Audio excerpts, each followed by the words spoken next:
Assalamualaikum warahmatullahi wabarakatuh. Salam sejahtera untuk kita semua, sahabat desa banget yang berbahagia. Untuk segmen pertama, kita akan membahas ragam pendapatan desa pada anggaran pendapatan dan belanja desa.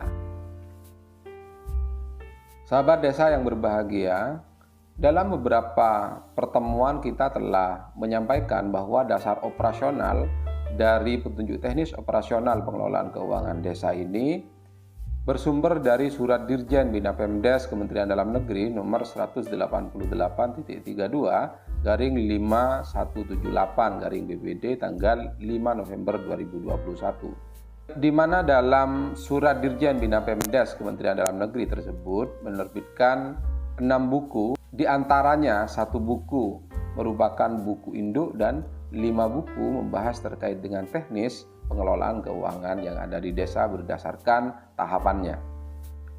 Pada buku induk petunjuk teknis operasional pengelolaan keuangan desa ini terdapat 10 bab.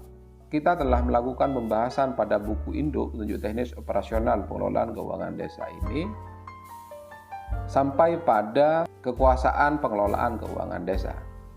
Saat ini kita telah menapaki bab anggaran pendapatan dan belanja desa, di mana dalam bab anggaran pendapatan dan belanja desa ini kita bagi menjadi beberapa segmen sesuai dengan struktur APBDes. Sebagaimana yang telah kita ketahui bersama berdasarkan Peraturan Menteri Dalam Negeri nomor 20 tahun 2018 tentang pengelolaan keuangan desa, struktur APBDes dibagi menjadi 3 komponen. Komponen yang pertama yaitu pendapatan, komponen yang kedua belanja, dan yang terakhir yaitu komponen pembiayaan. Pada komponen pendapatan terdapat 4 jenis pendapatan.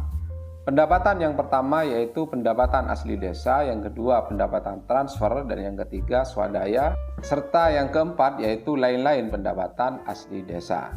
Untuk komponen yang kedua yaitu belanja, di mana pada komponen belanja ini terdiri dari 5 macam belanja berdasarkan bidang.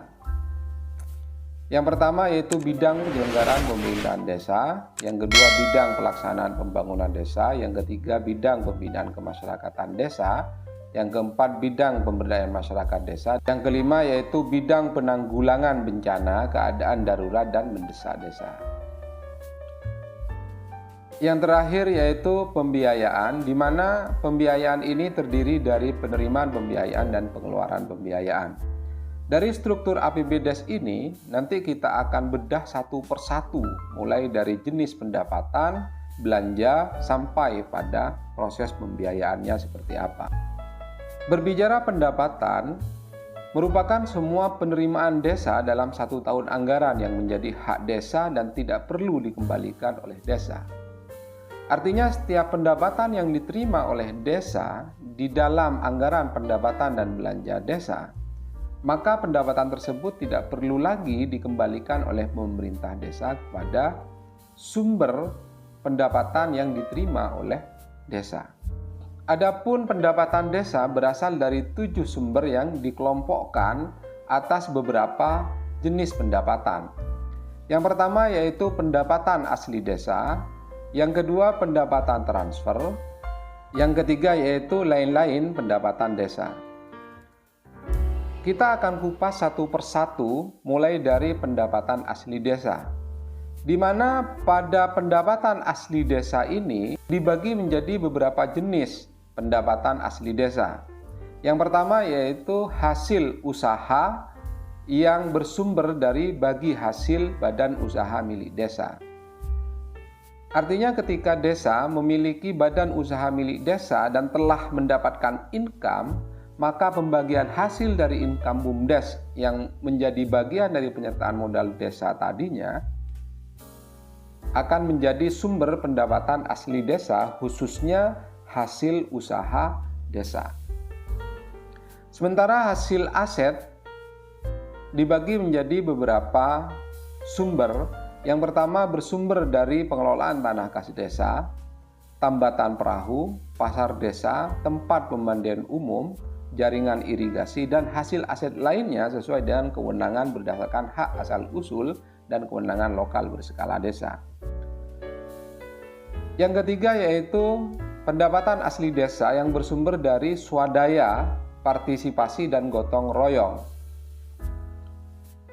Penerimaan yang dimaksud di sini adalah penerimaan berupa uang yang dimasukkan ke dalam rekening kas desa serta dicatat dalam buku kas dan buku pembantu kegiatan penerimaan swadaya masyarakat. Swadaya dalam bentuk barang atau jasa tidak dicatatkan sebagai penerimaan kas.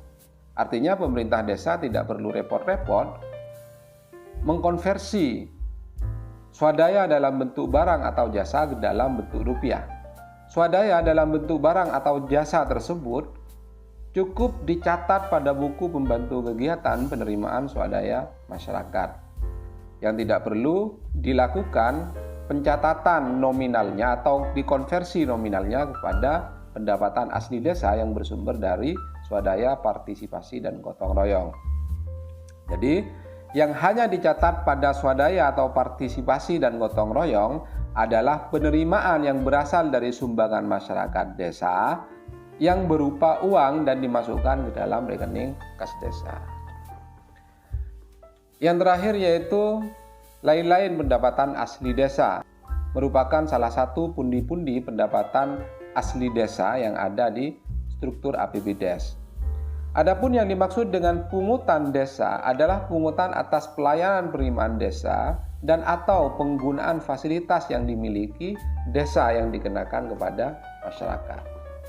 Contoh misalnya, di sebuah desa terdapat gedung serbaguna dan gedung serbaguna tersebut dikomersialisasikan oleh pemerintah desa. Maka penggunaan atas jasa gedung tersebut nantinya akan masuk ke rekening kas desa menjadi pendapatan asli desa yang bersumber dari lain-lain pendapatan asli desa.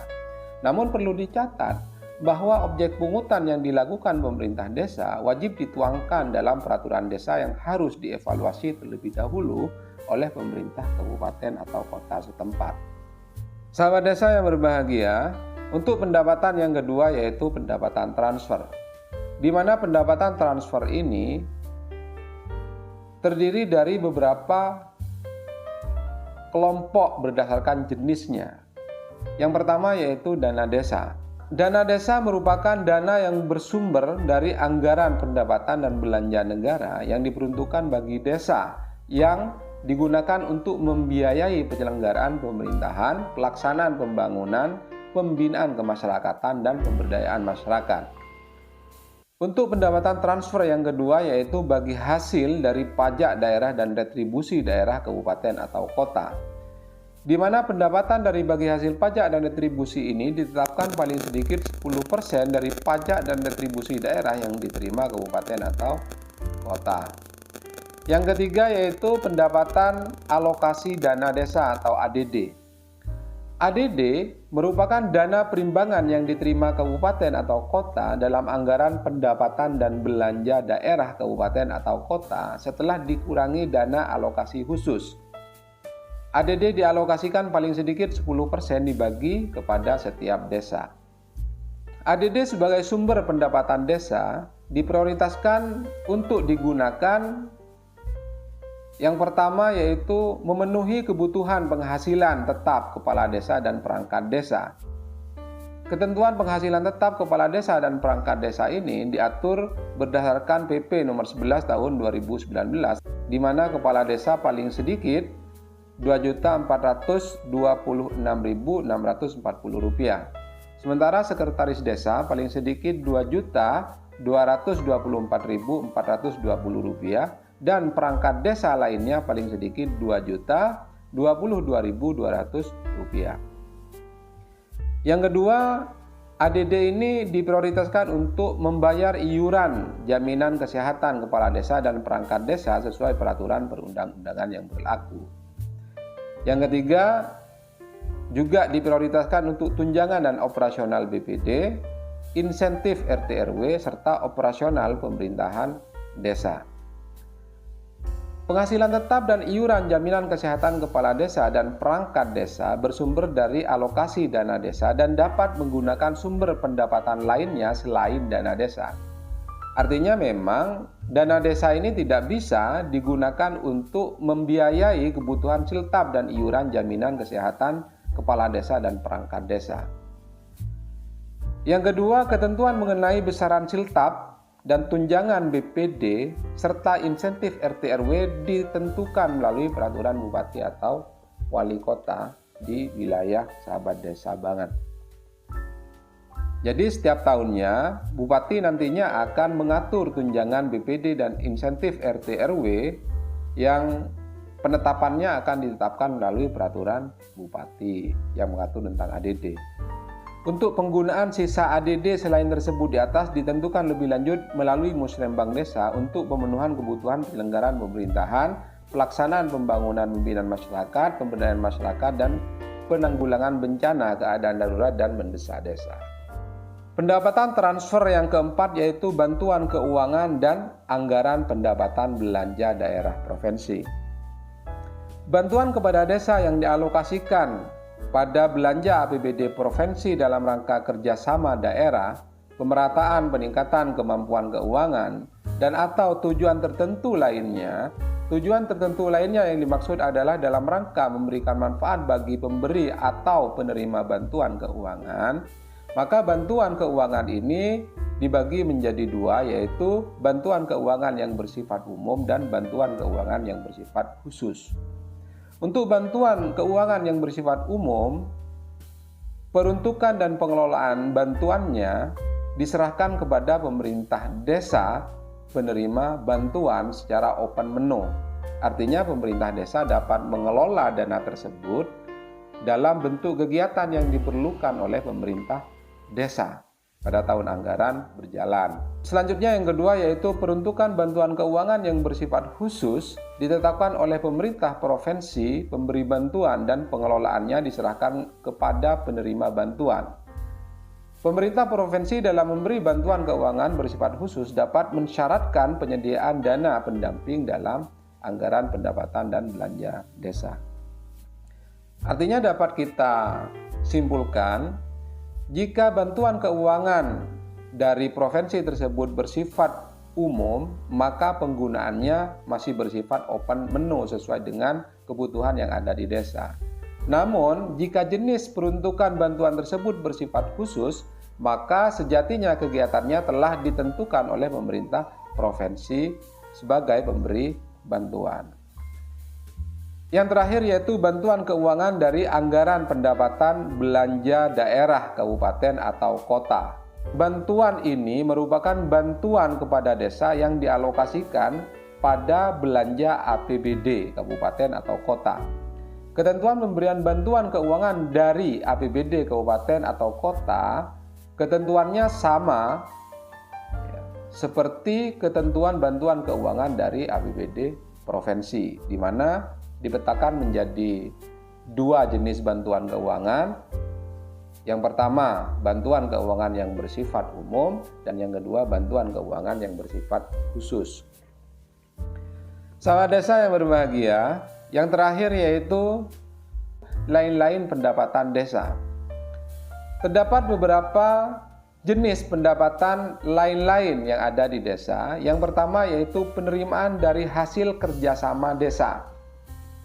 Artinya ketika desa melakukan kerjasama dengan pemerintah desa lainnya dalam satu kecamatan atau antar kecamatan atau bahkan antar kabupaten, maka dari hasil penerimaan kerjasama desa tersebut nantinya akan masuk ke dalam jenis pendapatan lain-lain pendapatan desa.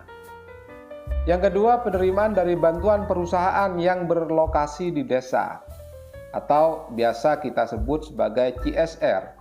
Maka ketika lingkungan pemerintah desa terdapat beberapa bentuk perusahaan dan perusahaan tersebut memberikan bantuan kepada desa kita, maka bantuan berupa uang yang masuk ke desa kita tersebut nantinya akan dimasukkan ke dalam APBDes di dalam lain-lain pendapatan desa.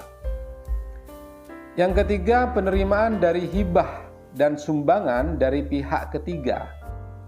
Penerimaan dari hibah dan sumbangan dari pihak ketiga ini juga menjadi bagian dari lain-lain pendapatan desa. Dan yang keempat yaitu koreksi kesalahan belanja tahun anggaran sebelumnya yang mengakibatkan penerimaan di kas desa pada tahun anggaran berjalan. Yang dimaksud koreksi kesalahan dimaksud adalah penerimaan yang berasal dari pengembalian uang yang muncul akibat adanya koreksi atas kekeliruan atau kesalahan belanja yang dilakukan pada tahun anggaran sebelumnya. Sahabat desa yang berbahagia, ini seringkali terjadi dalam beberapa pelaksanaan di tahun anggaran berjalan, di mana pemerintah daerah selaku pengawas dalam pengelolaan keuangan desa menemukan beberapa persoalan pengelolaan keuangan yang ada di desa, sehingga dalam laporan hasil pemeriksaannya mewajibkan pemerintah desa untuk mengembalikan temuan yang ditemukan oleh inspektorat misalnya. Maka temuan yang ditemukan oleh inspektorat tadi, rekomendasinya wajib dikembalikan ke rekening kas desa. Maka pada saat uang tersebut kembali ke rekening kas desa, dana tersebut nantinya akan menjadi lain-lain pendapatan desa yang bersumber dari koreksi kesalahan belanja tahun anggaran sebelumnya yang mengakibatkan penerimaan di kas desa pada tahun anggaran berjalan. Di dalam buku rekening kas desa terdapat beberapa jenis transaksi, di mana selain pajak perbankan, di situ juga terdapat pendapatan dari bunga bank yang didapatkan oleh desa. Maka akumulasi bunga bank di dalam satu tahun anggaran nantinya akan dimasukkan oleh pemerintah desa ke dalam pendapatan APBDes, di mana pendapatan tersebut masuk dalam lain-lain pendapatan desa.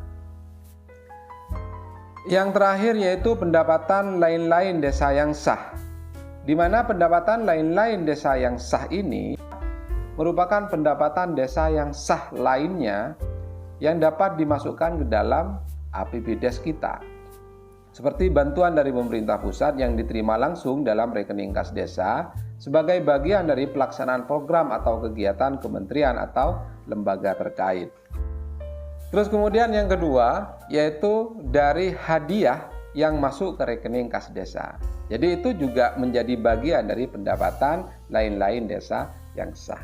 Saya kira demikian sahabat desa yang dapat kami sampaikan terkait dengan pembahasan pendapatan desa sebagai bagian dari struktur APBDes yang dikelola oleh desa dalam satu tahun anggaran berjalan. Next, kita akan membahas terkait dengan belanja desa dan jenis belanja yang ada di desa itu apa saja. Lalu kemudian terdapat beberapa sub belanja dan jenis belanja yang perlu kita pahami dalam proses penyusunan APBDes. Oleh karenanya nanti kita akan bahas pada segmen berikutnya, dan jangan lupa untuk share and like video ini. Apabila bermanfaat, beri dukungan kepada kami dengan cara mensubscribe. Dari saya, akhirul kalam, wassalamualaikum warahmatullahi wabarakatuh.